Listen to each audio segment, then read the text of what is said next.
Good morning all my dear students. I am Vijendra Jain. Welcome you in my class and today I am here with this fourth video of chapter number 5 Coal and Petroleum of standard 8th. In very first video we have seen about the natural resources, renewable natural resources, non-renewable natural resources, exhausted, inexhausted, the sun is the main source of energy. उसके बाद कौन सी ऐसी energy की resources हैं जिनको हम अभी use कर रहे हैं और आगे भी यूज कर सकेंगे, और कौन सी ऐसी एनर्जी की सोर्सेज हैं जो अभी यूज बहुत लापरवाही से यूज करेंगे तो आने वाले टाइम में कौन से ऐसे एनर्जी रिसोर्सेज हैं जो लिमिटेड है, खत्म हो जाएंगे। इसके बाद we have seen about the coal की वेराइटीज हमने देखी, इंडिया में कॉल कहाँ पर कॉल का प्रोडक्शन होता है, कहाँ पाया जाता है, ये सब हमने देखा, उसके यूजेस देखे। इसके बाद we have seen last video we have seen about the petroleum के बारे में हमने देखा कि जब हम उसका फ्रैक्शनल डिस्टिलेशन करते हैं तो उसमें से जो वेराइटीज निकलती हैं, पेट्रोल, केरोसिन, डीजल, वैक्स, ये सब इनके जो यूजेस हैं, ये कहाँ पर किस तरह से यूज होते हैं, ये सारी चीजें हमने लास्ट वीडियो में देखी है। Now Today we are going to see about the natural gas. This is also a fossil fuel, right? Natural gas भी एक fossil fuel है और ये gaseous form में है, solid, liquid और अभी आ गया gas, right? तो जो coal था that is in the solid fossil fuel, petroleum gas वो liquid था, और ये जो natural gas है it is the gaseous form of fossil fuel. तो natural gas, the gaseous mixture of lower hydrocarbons which occurs deep inside the earth. Natural gas क्या है समझ लेना ध्यान से। The gaseous mixture, natural gas, अब gas है तो ऑब्वियसली वो क्या होगा, एक गैसियस मिक्सचर होगा। तो the gaseous mixture of lower hydrocarbons. What is hydrocarbons? Hydrocarbons भी मैंने आपको लास्ट लेक्चर में बताया था कि हाइड्रोजन और कार्बन से मिलकर जो कंपाउंड्स बनते हैं वो हाइड्रोकार्बन्स हैं। तो the gaseous mixture of lower hydrocarbons which occur deep inside the earth. Deep inside the earth यानी अर्थ के क्रस्ट के नीचे, deep inside the earth, along or covering the crude oil। Crude oil को के चारों तरफ, याद है अपने ने ऐसा देखा था कि पेट्रोलियम से पहले, मतलब पेट्रोलियम की लिक्विड प्रोडक्ट से पहले पेट्रोलियम गैस वहां से निकलती है। Covering the crude oil in an oil field is called natural gas. उसको हम क्या बोलते हैं, नेचुरल गैस। यानी क्रूड ऑयल के आसपास जो गैसियस फॉर्म होता है वो क्या कहलाता है, नेचुरल गैस। तो again I am repeating the definition. The gaseous mixture of lower hydrocarbons which occur deep inside the earth along or covering the crude oil in an oil field is called natural gas। Natural gas में mainly क्या होता है, methane. Methane एक hydrocarbon है। Methane क्या है, एक hydrocarbon है। तो mainly natural gas consists of what? Methane, right. एक मार्क्स का क्वेश्चन आता है कि मीथेन गैस में सबसे इंपॉर्टेंट पार्ट क्या है, उसका सबसे इंपॉर्टेंट सब्सटेंस कौन सा होता है, तो दैट इज मीथेन। सो क्या देखा हमने कि the gaseous mixture of lower hydrocarbons, the gaseous mixture of lower hydrocarbons which occurs deep inside the earth alone, और या तो ये अकेला होगा, और covering the crude oil in an oil field is called natural gas. Clear? अब इसके बाद नेचुरल गैस। अब नेचुरल गैस एक आइडियल फ्यूल है, उसके क्या क्या रीजन है अब हम वो देखेंगे। It is a high calorific value. अब नेचुरल गैस जो है उसकी कैलोरीफिक वैल्यू, कैलोरीफिक यानी उसका जो कंबस्टन है वो बहुत हाई होता है। तो अबाउट वो होता है 55 किलो जूल पर ग्राम। यानी जब वो 1 ग्राम उसका कंबस्टन होगा तो उससे जो एनर्जी रिलीज होगी वो कितनी होगी, 55 kilo joule. Is that clear? तो it is a high calorific value, about 55 kilo joule per gram. It burns with blue smokeless flame. ये जब बर्न होती है तो ना तो स्मोक निकलता है ना ऐश रह जाता है। जैसे आपने अपने गैस स्टोव में देखा होगा, ब्लू कलर की फ्लेम से जलती है। ये किससे जलती है, ब्लू कलर की फ्लेम से। तो it burns with blue smokeless flame. It can be directly transported. अब देखो इसका ट्रांसपोर्टेशन भी बहुत ईजी है। It can be directly transported to the homes and industries। यानी घरों में भी इसको directly as for the domestic fuel, और इंडस्ट्रीज में भी through networks of underground pipelines, and this eliminates the need for additional storage। अब जब इसको हम पाइपलाइन के थ्रू, जब हम इसको पाइपलाइन के थ्रू सभी जगह पर इसका डिस्ट्रीब्यूशन कर रहे हैं, इसकी डिलीवरी कर रहे हैं, इसको ट्रांसपोर्ट कर रहे हैं, तो उसको स्टोरेज कर कर रखने की कोई जरूरत होती नहीं है। हमारे यहाँ पर देखो वडोदरा में, इन गुजरात वडोदरा में अंडरग्राउंड गैस की जो पाइपलाइंस हैं वो मतलब बिछा दी गई हैं। Even in Mumbai also, Mumbai के भी कुछ ऐसे एरियाज हैं, अभी तो दिल्ली में भी हो गया है, यानी बहुत सारे ऐसे पार्ट्स हैं जहां पर नेचुरल गैस को डायरेक्टली पाइपलाइन के थ्रू ट्रांसपोर्ट किया जाता है, right. It does not leave ash after burning. तो इतनी सारी इसके अंदर क्वालिटीज होने की वजह से, इतनी सारी इसमें क्वालिटीज होती हैं, इसलिए इसको एन आइडियल फ्यूल कहा जाता है। आइडियल फ्यूल कौन होता है? जिसका ट्रांसपोर्टेशन इजी हो, ये पॉल्यूशन फ्री होती है, और भी काफी सारी इसके अंदर क्वालिटीज है। इसका जो कैलोरीफिक वैल्यू है वो भी हाई है, बर्न्स स्मोकलेस फ्लेम के साथ जलती है। तो इसलिए ये जो नेचुरल गैस है इज एन आइडियल फ्यूल। अब नेचुरल गैस कैसे बनती है? तो सेम टू सेम प्रोसेस, कुछ थोड़ा सा चेंजेस होगा, जैसे कॉल कैसे बना था, फॉसिल फ्यूल कैसे बना था, इवन पेट्रोलियम कैसे बना था। तो अब नेचुरल गैस का प्रोसेस भी वही है, सेम टू सेम, कि natural gas is formed under the earth by decomposition of vegetable matter lying under water in conditions of high temperature and high pressure and in the absence of oxygen। Same to same है, लेकिन यहाँ पर vegetable matter, यहाँ पर क्या है? Vegetable matter lying under water, vegetable matter lying under water। So by this way ये जो नेचुरल गैस है बना है, राइट। तो again I am repeating, natural gas is formed under the earth by decomposition of vegetable matter lying under water in condition of high temperature, high pressure and in also absence of oxygen, right।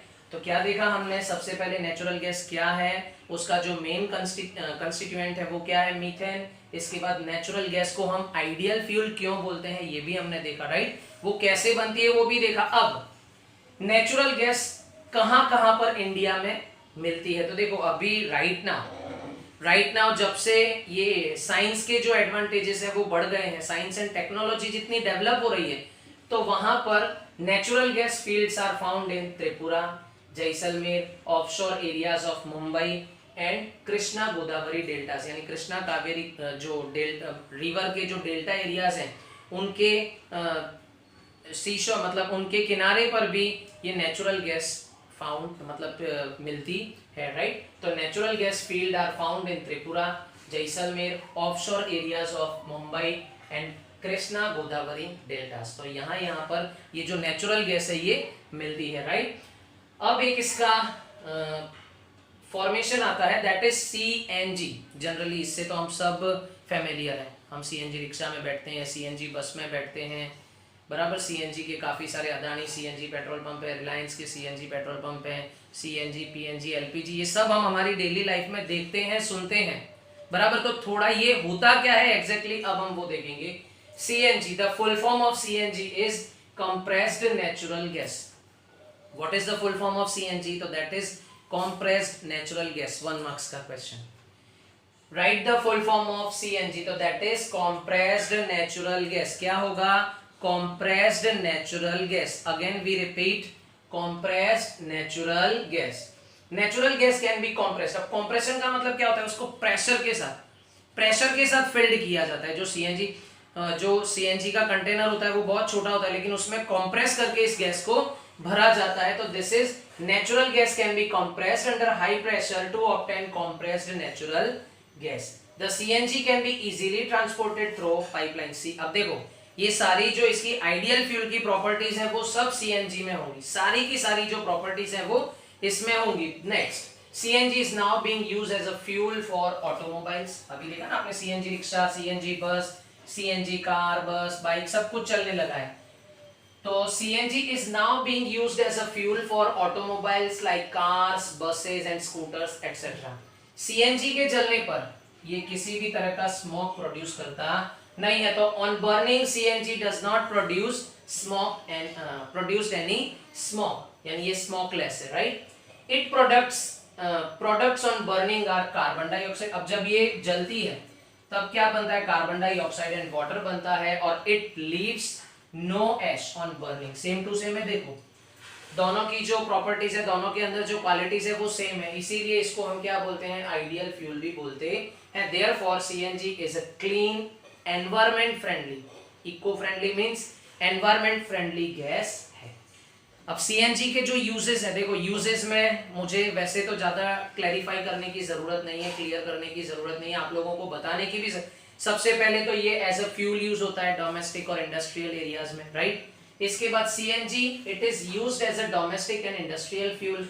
It is the source of hydrogen gas, ये hydrogen gas का सोर्स है, needed in fertiliser industry. ये किसमें use होता है, fertiliser industries में। And it is used for manufacturing carbon black. इसके बाद it is now being used as a fuel for automobiles like car, bus, scooters and etc. So this is about the CNG, natural gas. Natural gas क्या होती है, उसका main constituent क्या है, इसको ideal fuel क्यों बोलते हैं, इसका फॉर्मेशन कैसे होता है, इंडिया में कौन कौन से प्लेसेस पर ये पाई जाती है। इसके बाद इसका जो मेन प्रोडक्शन है that is compressed natural gas, और उसके यूजेस और यूजेस ऑफ नेचुरल गैस हमने देखे। Now the last topic of this chapter के हम ये जो रिसोर्सेस हैं, इनसे मिलने वाले जो प्रोडक्ट है, इनको कंजर्व कैसे कर सकते हैं, अब हम वो देखेंगे। Now my dear students, I am going to explain conservation of fuels. Conservation of fuels means, conservation का मतलब क्या होता है कि ये जो चीज हम अभी यूज कर रहे हैं इसको हम आने वाले टाइम के लिए भी बचा कर रखें, तो उसके लिए हमको इनको कंजर्व करना पड़ेगा। तो we know that fossil fuels are called non renewable source of energy.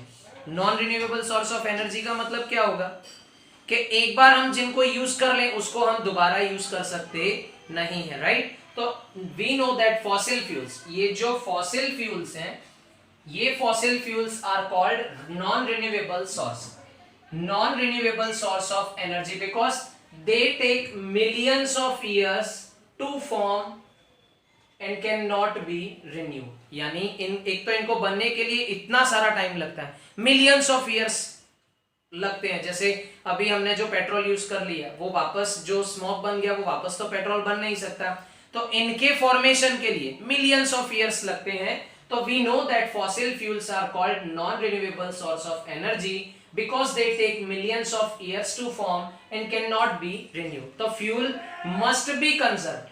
Fuel must be conserved as much as possible so that the existing deposits could be stretched to the maximum extent। यानी कि ये जो fuels हैं, जो fuels हम use कर रहे हैं, जितने भी fossil fuels, coal, petroleum, natural gas, सभी की बात मैं कर रहा हूं, तो fuels must be conserved as much as possible so that the existing deposits could be stretched to the maximum extent, right. इसके बाद द वाइज यानी बुद्धिमानी से, वाइज एंड ज्यूडिशियट समझदारी से use of fuel is called conservation of fossil fuels, right.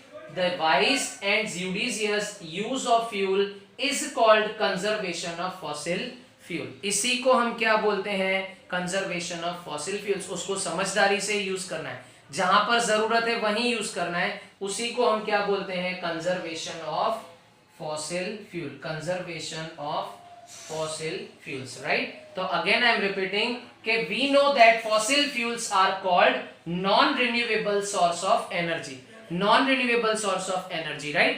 So because they take millions of years to form and cannot be renewed, fuels must be conserved as much as possible so that, अब fuels को हमको conserve करना पड़ेगा, क्यों, क्योंकि ये बहुत limited है, और existing deposit, इनकी जो deposits है could be stretched, उसको हम खींच सकते हैं आने वाले समय, मैक्सिमम एक्सटेंट के लिए, आने वाले काफी समय के लिए हम उसको स्ट्रेच कर सकते हैं अगर हम उसका समझदारी से उपयोग करें। तो the wise and judicious use of fuel is called conservation of fossil fuels. Clear?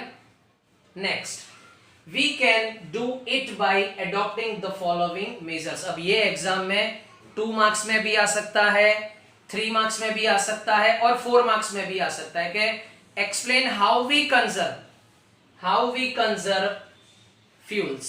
Conservation of fuels, इसको एक्सप्लेन करो, अपने ऑन वर्ड्स में एक्सप्लेन करो। तो सबसे पहले डू नॉट वेस्ट और मिसयूज फॉसिल फ्यूल्स, यानी हमको फॉसिल फ्यूल्स जो भी हैं, पेट्रोल वेस्ट नहीं करना चाहिए, डीजल वेस्ट नहीं करना चाहिए, केरोसिन है, जो भी फॉसिल फ्यूल्स है, नेचुरल गैस है, सीएनजी, पीएनजी, एलपीजी, जो कुछ भी है, इसको ना तो वेस्ट करना चाहिए, ना ही तो उसका मिसयूज करना चाहिए। Use this fuels only when absolutely needed, यानी जब इनकी बहुत ज्यादा जरूरत हो, जब इनकी बहुत ज्यादा एब्सोल्यूट जरूरत हो, यानी इनके बिना काम चलेगा ही नहीं, तभी हमें इनका यूज करना चाहिए। तो डू नॉट वेस्ट और misuse fossil fuels, use these fuels only when absolutely necessary, right? Adopt and use alternative or renewable source of energy such as solar, wind and biomass energy, right? यानी अगर हमारे पास petrol, diesel या इनके alternatives हैं, जैसे battery से चलने वाली गाड़ियां हैं, सोलर पैनल से चलने वाली गाड़ियां हैं, बायोमास से मतलब चलने वाले जो भी गैजेट्स हैं, हमको उनका यूज करना चाहिए। तो एडॉप्ट एंड यूज अल्टरनेटिव, अगर ये नहीं है तो कुछ और यूज करो। एडॉप्ट एंड यूज अल्टरनेटिव और renewable source of energy such as solar, wind and biomass energy, right? तो इन सारे के अल्टरनेटिव्स हमको रेडी कर लेने चाहिए। Next, use room heaters, coolers and other such things only when need, यानी जब इनकी, अभी तो जनरली देखो अभी का टाइम कैसा हो गया है कि अभी हमको मालूम है कि पंखे की अभी जरूरत नहीं है, लेकिन एक बार चालू कर दिया उसके बाद अगर हमको 10-15 मिनट के लिए कहीं जाना है तो कौन बंद कर रहा है? लेकिन ऐसा नहीं करने का। रूम हीटर है और कूलर्स हैं, ये सारे अगर इनकी जरूरत है तभी इनको चालू करें, अदरवाइज इसको बंद करके जाएं, बिकॉज इलेक्ट्रिसिटी भी सेव होगी। इलेक्ट्रिसिटी यहाँ पर सेव होगी, क्यों? क्योंकि हमको तो मालूम है इलेक्ट्रिसिटी, लेकिन वो इलेक्ट्रिसिटी बनती कैसे है, उसके लिए क्या क्या यूजेस होते हैं, क्या क्या मतलब किन चीजों का कंजप्शन होता है, उन चीजों का हमको तो कुछ पता नहीं। हाँ, बस electricity, we are paying the bill. तो ऐसा होना चाहिए नहीं, right? Use solar cookers, heaters and dryers whenever possible. Generally हमको ये सोलर गैजेट्स हैं, इनको ज्यादातर यूज करना चाहिए। यूज CFL, वैसे तो अभी हो ही रहा है CFL का यूज, और fluorescent light which consumes less energy. अभी आपने अपने घरों में देखी होगी LED लाइट्स, स्काई LED, काफी सारे टीवी में एड्स आते हैं, हैवेल्स है और बहुत सारे मतलब अच्छी ब्रांडेड कंपनियां हैं जो CFLs बनाती है, फ्लोरोसेंट लाइट्स बनाती है, कि जिससे इलेक्ट्रिसिटी जो है वो कम कंज्यूम होती है। इंस्टेड ऑफ वो बल्ब्स और जो हाई पावर के जो बल्ब्स हम यूज करते थे उनके प्लेस पर, तो use CFL and fluorescent light which consume less energy. Reduce cooking time, अब ये कैसे पॉसिबल है कि कुकिंग टाइम कैसे कम कर सकते हैं भाई? रोटी बनाने में टाइम, सब्जी बनाने में टाइम, दाल चावल, तो ऐसा हो सकता है। रिड्यूस सब कुछ, सब कम टाइम में नहीं हो सकता, लेकिन हाँ जिन चीजों में टाइम कम कंज्यूम हो, like soaking pulse for some times before cooking, यानी दाल या चावल जो भी पल्सेस हम बनाते हैं उनको खाने से पहले थोड़ी देर भिगोकर रख दें, राइट? यूज प्रेशर कुकर, अब प्रेशर कुकर में खाना जल्दी बन जाता है फॉर कुकिंग राइस, पल्सेस और मीट। इन सभी को अगर हम डायरेक्टली पकाने जाएंगे, कुकिंग करने जाएंगे तो टाइम ज्यादा कंज्यूम होगा, टाइम ज्यादा कंज्यूम होगा तो एनर्जी भी इसमें ज्यादा वेस्ट होगी, जो गैस है वो भी ज्यादा यूज होगा। तो पकाने से पहले या तो उनको भिगो कर रख दें और प्रेशर कुकर का यूज किया जाता है, राइट? तो ये सारे स्टेप्स हैं, ये सारे स्टेप्स हैं कि adopting the following measures to conserve the fuel. बोलो क्लियर? तो ये कंजर्वेशन ऑफ फ्यूल है। अब देखो गवर्नमेंट ने भी कुछ स्टेप्स लिए हैं। Government, the petroleum conservation research, petroleum conservation research association PCRA advise people to save fuels like petrol और डीजल in following ways। सबसे पहले ड्राइव एट मॉडरेट स्पीड, बहुत ज्यादा स्पीड में गाड़ी चलाना, कम स्पीड में चलाना। तो गवर्नमेंट ने एक पर्टिकुलर, आपने देखा होगा जब जब भी आप कहीं घूमने जाते होंगे तो वहां पर एक स्पीड मेंशन की होगी कि इसी स्पीड में यहाँ पर व्हीकल चलाएं, 40 किमी पर आवर। ये मॉडरेट स्पीड है। एंश्योर करेक्ट टायर प्रेशर, अब ये क्यों लिखा है, क्योंकि देखो जो टायर प्रेशर है, टायर में जो हम एयर फिल्ड करते हैं, एयर भरते हैं, तो वो भी कंप्लीट होनी चाहिए, कम एयर होगी तो वो बहुत भारी गाड़ी जो है बहुत हैवी चलती है, जिससे पेट्रोल ज्यादा कंज्यूम होता है। Switch off the engine at traffic light, हम ऐसा सोचते हैं कि एक आध मिनट के लिए ट्रैफिक लाइट पर सिग्नल बंद होता है, तो ऐसा नहीं। अगर हम एक व्हीकल की बात करें तो ये बहुत छोटी चीज है, लेकिन हम पूरी दुनिया में जितने व्हीकल है अगर उनकी बात करें तो एक एक मिनट जो है वो करोड़ों अरबों मिनट में यानी मिलियंस ट्रिलियंस में कन्वर्ट हो जाता है। तो switch off the engine at traffic lights, get vehicle service regularly, हमारे व्हीकल्स की सर्विस भी हमको रेगुलरली करवानी चाहिए। It is for petrol and diesel, petrol और डीजल ऐसे फ्यूल्स को सेव करने की एडवाइजरी है ये, right. Use public transport and bicycles for short distance, अभी पब्लिक ट्रांसपोर्ट तो बहुत कम लोग यूज करते हैं, लेकिन I advise you to use the public transport. और अगर शॉर्ट डिस्टेंस है तो उसके लिए हमको क्या यूज करना चाहिए, बाइसिकल यूज करना चाहिए। स्कूल्स आने के लिए अगर हमारा स्कूल से जो डिस्टेंस है वो कम है तो बाइसिकल से स्कूल जाओ, और अगर कहीं पब्लिक ट्रांसपोर्ट अगर हमको वहां पर पहुंचाता है तो बेसिकली हमको उसी को यूज करना चाहिए। तो this is the topic related to conservation of fuels, क्या क्या एडेप्टेशंस हमको लेने होंगे फ्यूल को सेव करने के लिए। So here I and this chapter, okay, and I hope you enjoy the most this chapter. बराबर, इस चैप्टर में जितने भी टॉपिक्स थे मैंने सारे के सारे ब्रीफली एक्सप्लेन कर दिए। अगर आपको वीडियो अच्छा लग रहा है, अगर आपको सब कुछ समझ में आ रहा है, नोटबुक और पेन लेकर बैठे हैं, सारे पॉइंट्स आपने नोटिस किए हैं, सब कुछ आपको अच्छा लग रहा है, तो प्लीज इस वीडियो को लाइक करें, चैनल को सब्सक्राइब करें और इसको शेयर करें। Thank you very much. अब नेक्स्ट टाइम अगले चैप्टर के साथ हम फिर मिलेंगे। Okay, thank you very much.